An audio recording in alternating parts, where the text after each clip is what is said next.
professor and co-coordinator of the Department of Top Sport and Study at the Alliance Brussels University. His research focuses on elite athletes, career and lifestyle management, quality of applied sport psychology services, mental skill development in talented athletes, and relationship in competitive sport. Paul has also a enduring professional background because in the last 20 years he worked extensively with talented athletes, Olympic athletes in many sports. Paul also provided on-site sport psychology support at international competition and tournaments. Finally, Paul started the Forum of Applied Sport Psychologists in Top Sport, FAST, bringing together applied sport psychology support providers in elite sport from around Europe. Paul will talk about future perspectives of psychological intervention in top sport. Thank you, Marco. Welcome, everybody. Hold on to your seats. I've got 30 minutes. I've got 60 minutes to talk. So we're going to go fast. But let me start, first of all. Could we have the slide, please? Okay. Wonderful. You have nothing to say to that slide. Thank you. This one is still better, I think.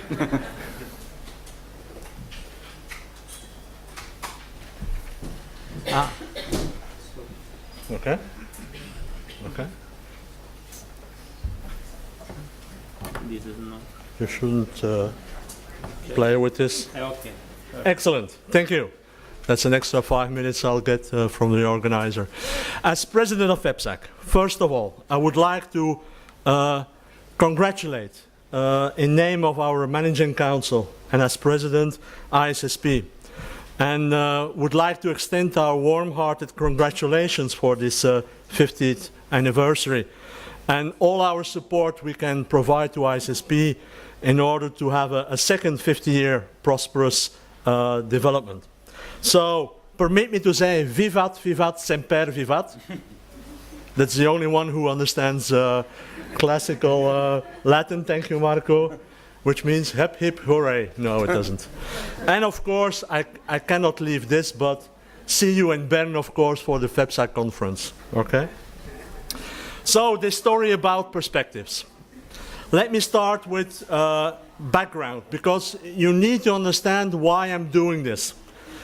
First of all, I have the pleasure of doing research and education.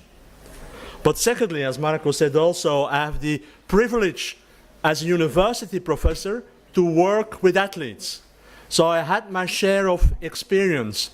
Whether this is enough, you will have to judge at the end of this presentation, because this is actually the question I'm asking.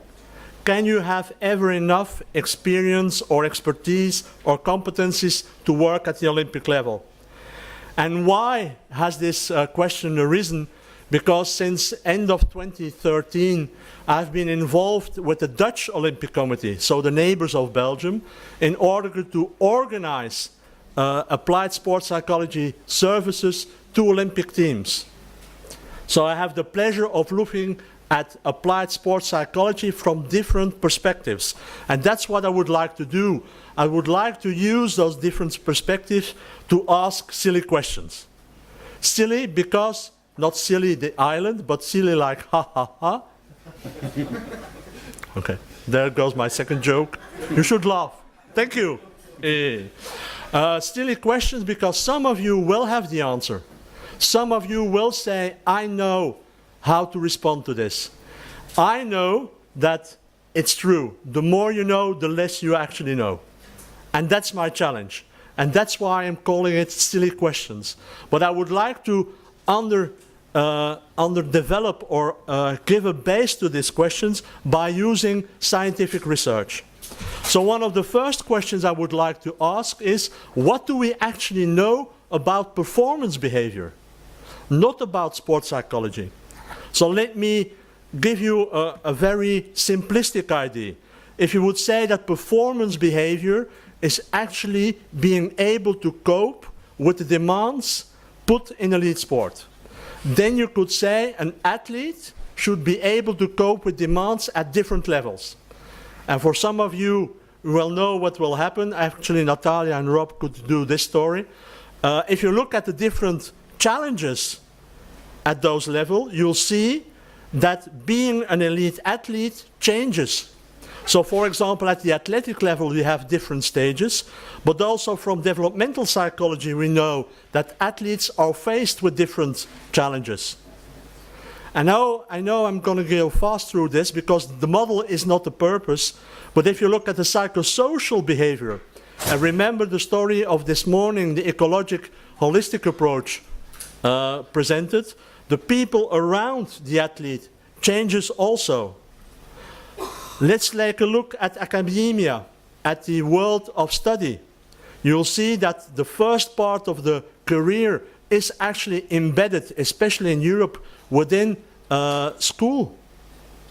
And afterwards they could go on to higher education, or they could become a semi or full professional athlete. And at financial level, although it's not always in the hands of the athletes, but at financial level, you'll see that there are also different challenges. For example, the family is not only important at the beginning, up until actually almost where they are going into national level. But for most of the athletes, the family becomes once more important at the end of the career, even before retiring.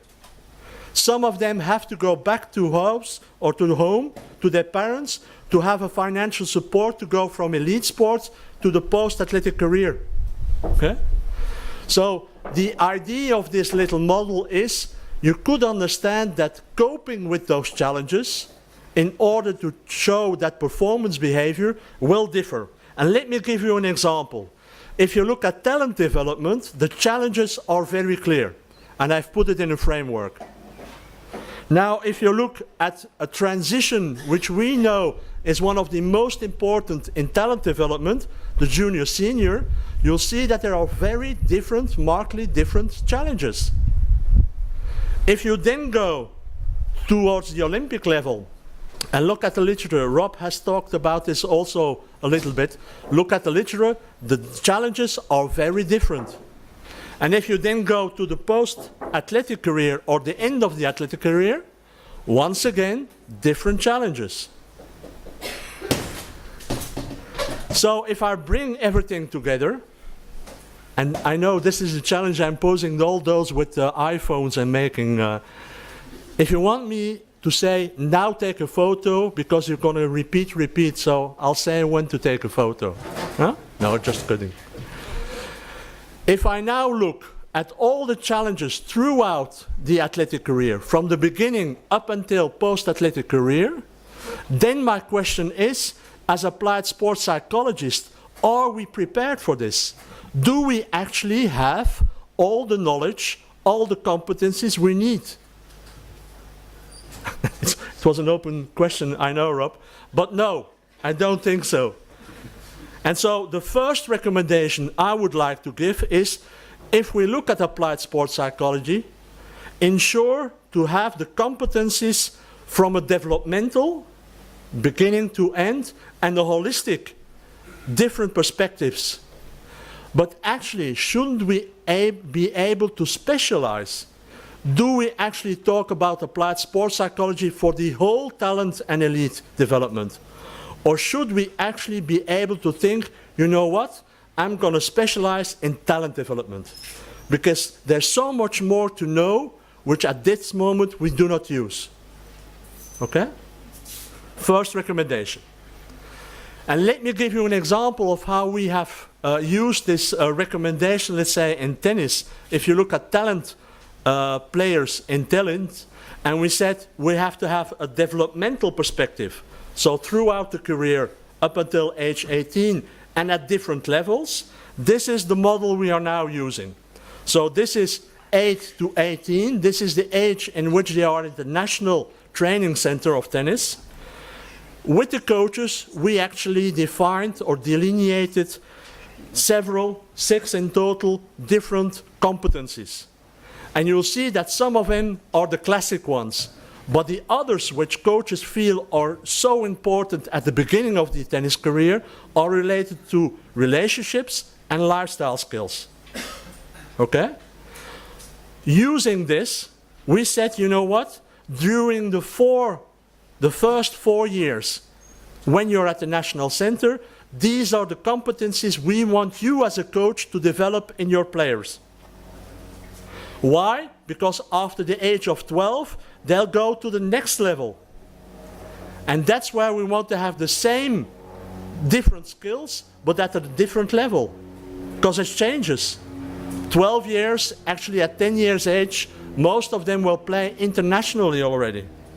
And this will then be the basis for what we feel with the coaches should prepare them into professional tennis. So this is what we mean with a developmental and a holistic perspective. This is only an example. If you use a different sport or a different category, you will have different elements. But the principle is look at it from a developmental perspective and a holistic point of view. And if I now look at how we as sports psychologists work with tennis, my colleague will work in the first stage. Because it's so special, it's so specialized knowledge he will need that he's not able to work throughout all 3 stages. So we are thinking about, do we need to specialize? Second question.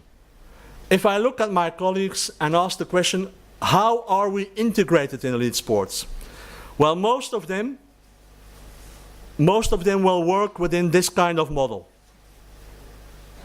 You work directly one-on-one with the athlete or the team, and sometimes you will have interaction with other colleagues within the support staff, which we would call multidisciplinary at the best of cases. You work with different disciplines, but not in interaction. Where we actually should go, and this has cost me 2 days to do this, no hands. This is where we need to go. First of all, we should work interdisciplinary.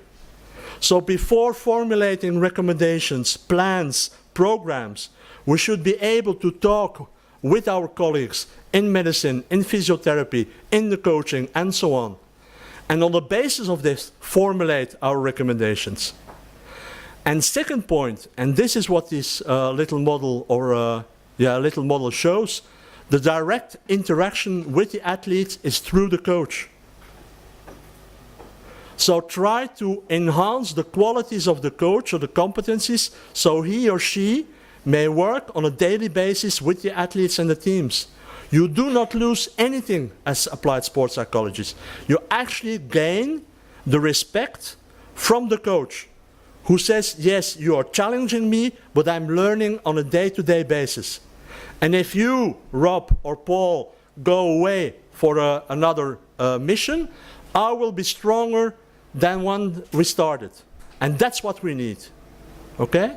So the perspective or the vision that you should work directly with an Olympic coach is, to my humble opinion, outdated. But it poses us the challenge. Are we prepared to work with coaches? Are you prepared to work with people in sports medicine? Because you know the doctors. When the doctor enters the room, he's the leader of the gang, or she is. Why should he? But are you able to work with a physiotherapist? Do you understand, for example, in swimming, what tapering is? Okay? So, a second recommendation. Be prepared in competencies to integrate in an interdisciplinary team with services aimed in first instance at coaches and then afterwards to athletes. Of course, there may be other pathways, but the pathway directly into the athlete or the team is not the most relevant one, especially at Olympic level.